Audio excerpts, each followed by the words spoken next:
5124 साल पहले जब भगवान कृष्ण के देह त्यागने के बाद कलयुग शुरू हुआ था, तब ऐसा कहा जाता है कि कैलाश पे महादेव ने सभी वैदिक और तांत्रिक मंत्रों को कीलित कर दिया अर्थात लॉक लगा दिया, एक पासवर्ड लगा दिया, या ये कहना अधिक एक्यूरेट होगा कि इन मंत्रों को उन्होंने कोडिफाई कर दिया।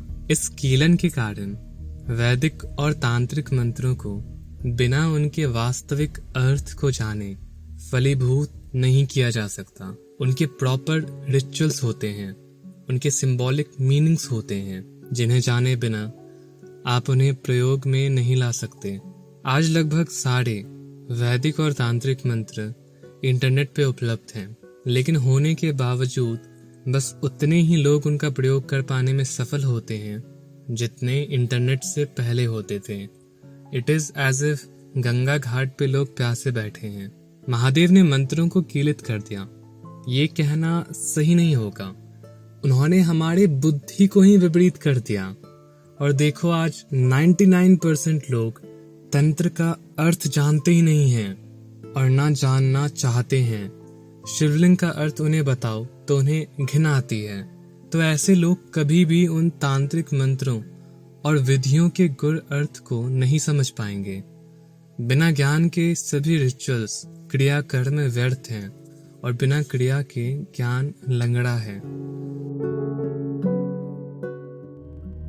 तो ऐसा कहा जाता है कि जगत माता पार्वती चिंतित हो गई, उनका मातृत्व भाव जाग गया और उन्होंने महादेव से पूछा, स्वामी, मंत्रों को कीलित करने का क्या प्रयोजन है? अगर ये मंत्र काम नहीं करेंगे तो धरती पे हमारे पुत्र और पुत्रियां कलयुग की कठिनाइयों का सामना कैसे करेंगे? तो महादेव ने मुस्कुरा के कहा, उनके लिए मैं शाबर मंत्रों की रचना करूंगा जो स्वयं सिद्ध होंगे। तुलसीदास ने रामचरितमानस के बाल कांड में लिखा है, कली बिलो की जगहित हर गिरिजा, साबर मंत्र जाल जिन सिरिजा, अनमिल आखर अर्थ न जापू, प्रगट प्रभाव महेश प्रतापो।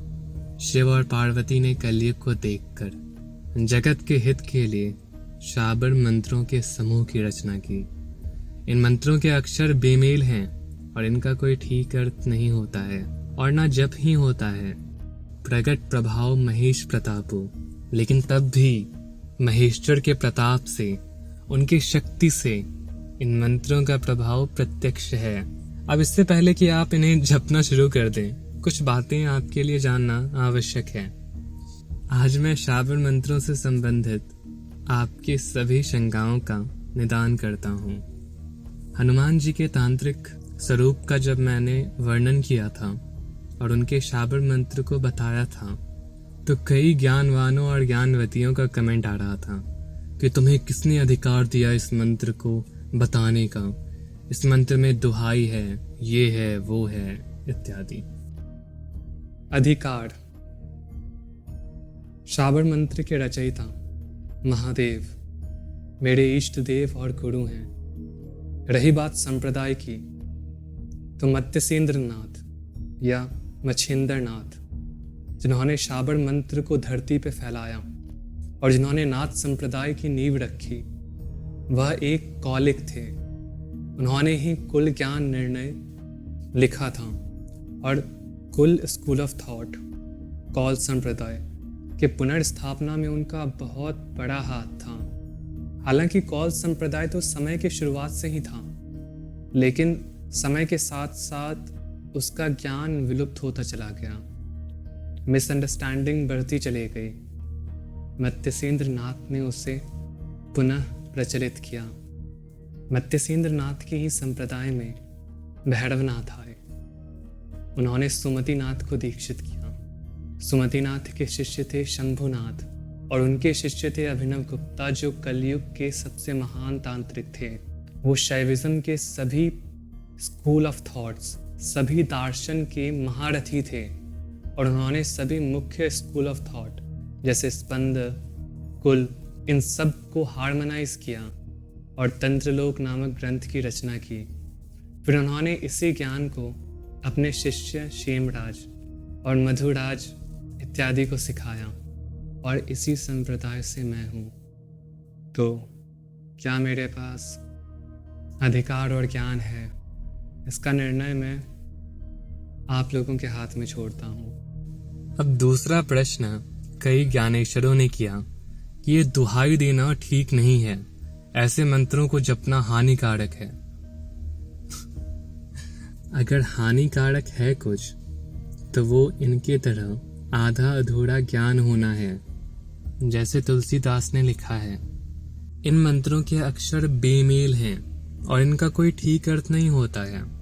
ये ध्वनि के माध्यम से काम करते हैं। इनका अर्थ कुछ भी नहीं होता है। अगर एक शब्द भी बदल दो तो चाहे अर्थ समान रहे, लेकिन मंत्र काम नहीं करेगा।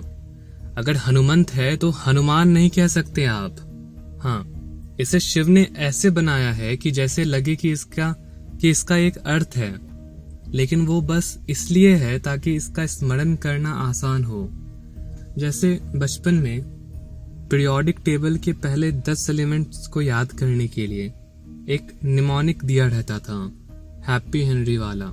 उसी तरह से इसे स्मरण में रखने के लिए ये सो कॉल्ड मीनिंग्स हैं। अगर 100 अक्षरों के एक रैंडम पैटर्न को मैं आपको याद करने के लिए दे दूं तो क्या आप वो कर पाएंगे? नहीं।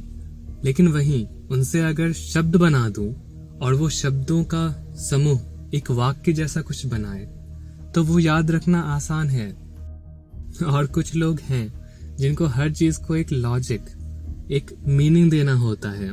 बिना उसके वो कुछ नहीं कर सकते, चाहे वो लॉजिक कितना ही गलत क्यों ना हो, लेकिन उससे उन्हें संतोष मिलता है कि वो सही कर रहे हैं। उन बुद्धिजीवियों के लिए भी मंत्र को एक अर्थ के साथ जोड़ दिया जाता है। तो आप डीटी को सौगंध नहीं दे रहे हैं, ना ही आपके सौगंध से उन्हें कोई प्रभाव पड़ेगा। आप हो ही कौन जो उन्हें सौगंध दोगे? तीसरा प्रश्न और मिसकॉन्सेप्शन जो कई बुद्धिजीवी फैला रहे हैं वो ये है कि शाबर मंत्र नहीं जपना चाहिए, वो खतरनाक होता है। तो आपको पता होना चाहिए कि जो हनुमान चालीसा और बजरंग बाण का आप जाप करते हैं वो भी शाबर मंत्र ही है। कई सारे दोहे, चालीसा इत्यादि इसी कैटेगरी में आते हैं। तुलसीदास एक तांत्रिक थे और जैसा उन्होंने रामचरितमानस में बताया है, शिव और पार्वती ने कलयुग को देखकर ही जगत के हित के लिए शाबर मंत्रों के समूह की रचना की। तो ये स्पेसिफिकली जगत के हित के लिए है। हाँ, मगर कर्म का फल होता है। तो अगर कोई इन मंत्रों का प्रयोग बुरे इंटेंशन से करता है तो उसे उसका फल भी मिलेगा।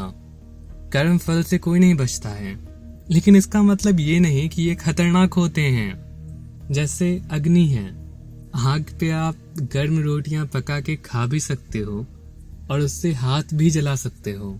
अग्नि अपने आप में ना अच्छी है ना बुरी, उसे आप प्रयोग में कैसे लाते हैं वो मैटर करता है। ये मंत्र जगत के हित के लिए है। अगर आप इसे किसी और इंटेंशन से काम में लाते हैं तो उसके भागीदार आप स्वयं हैं। एक आखिरी कमेंट है कि व्यूज के चक्कर में सीक्रेट रिवील कर रहा है, रिजल्ट अच्छा नहीं होगा तेरे लिए। जो शाबर मंत्र मैंने बताया वो बाद में मैंने देखा कि इंटरनेट पे भी उपलब्ध है। इनफैक्ट यूट्यूब पे भी 1-2 लोगों के वीडियो मैंने देखे हैं जो ये शाबर मंत्र बता रहे हैं। रही बात बाकी सीक्रेट्स की, तो वो बताना अब आवश्यक हो गया है। अगर ये पहले किसी ने बता दिया होता तो आज ऐसे बुद्धिजीवियों के कमेंट नहीं देखने पड़ते। स्वच्छंदनाथ भैरव ने सतयुग की शुरुआत में 92 तंत्र सिखाए। 92 तंत्रों को उन्होंने रिवील किया और हर एक तंत्र में 64 चैप्टर्स थे। और आज ये हाल है कि हमारे पास सिर्फ मुट्ठी भर तंत्र अवेलेबल हैं और किसी भी तंत्र में 64.5 चैप्टर्स नहीं हैं। विज्ञान भैरव तंत्र, जिसके अंदर दुनिया के सारे मेडिटेशन प्रैक्टिसेस हैं, वो केवल एक चैप्टर है रुद्र यामल तंत्र का और दूसरा चैप्टर है पारात्रिश का, और बाकी सारे चैप्टर्स लगभग हो गए हैं। तो सोचो जब एक चैप्टर इतना इम्पोर्टेंट हो सकता था तो उन बाकी 62 चैप्टर्स में क्या होगा, और वो हम नहीं जान सकते क्योंकि वो हो चुके हैं। लगभग 95% शिव ज्ञान खो चुका है, और बचे जो 5%, क्या उन्हें भी छुपा के रखें, उन्हें भी खो जाने दें? माफ करें, लेकिन मैं अपने महान शिव धर्म को ऐसे बैठे बैठे विलुप्त होता हुआ नहीं देख सकता। बहुत सोचने के बाद मैंने ये निर्णय लिया है कि अब तक मैं इस चैनल पे केवल वेदांत को लेके ही चल रहा था, लेकिन अब आज 23 जुलाई, आज मेरा जन्मदिन भी है।